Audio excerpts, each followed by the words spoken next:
Welcome back. Are you looking to become a secured party creditor? Now, I don't think that's a good position to hold. However, I don't tell grown men and women what to do. I just provide the facts. Now, you may know who Carlton Albert Weiss is. If you don't, he's the author of Weiss Concise Trustee Handbook. Now, let's look at what he has to say about secured party creditors. I hope you're ready for this one. Let's dive in. Here we have Trustees in Commerce, A Way of Life by Carlton Albert Weiss. I suggest all of you get this document and read it because it has a lot of gems. But let's go to the part where he talks about the secured party creditor. Here we go. Secured parties, nobody's creditor. A UCC financing statement, UCC1, is a very mighty financial instrument indeed, but only when used for the right situation. Filing a lien on a trust you did not create and did not act as trustee for is inherently fraudulent because you're demanding a debt from an entity that owes you nothing. If the U.S. government decided to issue you a social security number and thereby create a revocable living trust naming you the beneficiary, you have no grounds to file a lien on that trust. No commercial gain was had at your expense, even if the trust is identified based on the name of the cestacade trust, such as using your name in all capital letters, e.g. John Wayne Doe. Now again, keep in mind, a cestacade trust only means the beneficiary, and cestacade V only means the trustee. So when you create a trust, you're creating a cestacade trust. Come on, y'all. Now let's get it. Let's keep going. Continuing. I can create 1,000 trusts, naming all of them based on the cestacade trust. And the beneficiaries don't even have to be told they're beneficiaries for the trust to be legally and lawfully enforceable. It happens all the time.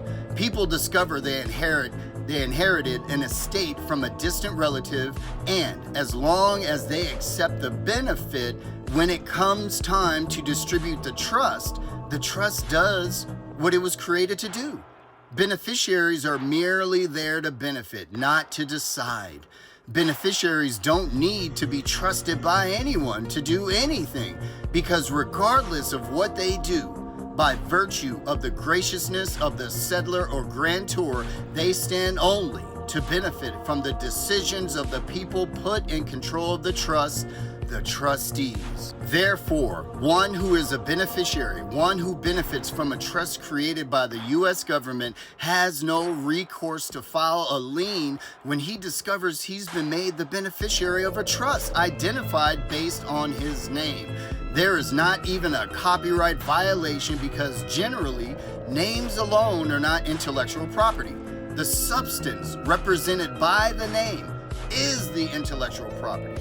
A registered mark cannot be infringed upon in name alone, but the substance connected to the mark must also somehow be subjected to the infringement.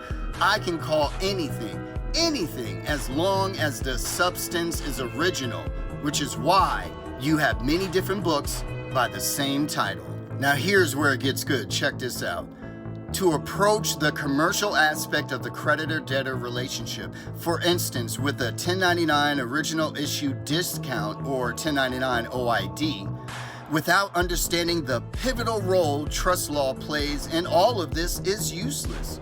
There is no room for a UCC1 or even a 1099 OID. The simplest way to say it is that these are inadequate to fix the problem. A resignation, discharge of duty, disclaimer, or rejection of beneficial interest are the only tools you need to remedy any issue relating to holding an unwanted position in a trust.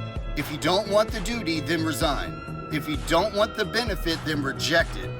Filing to become a secured party creditor, besides being fraudulent, is actually accepting a benefit.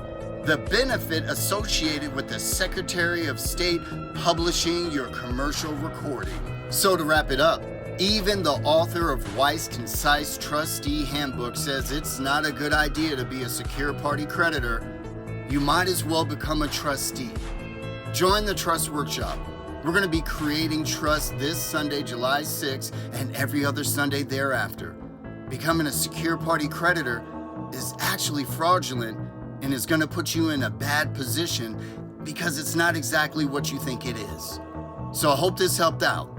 And until next time, Sacred Corpus.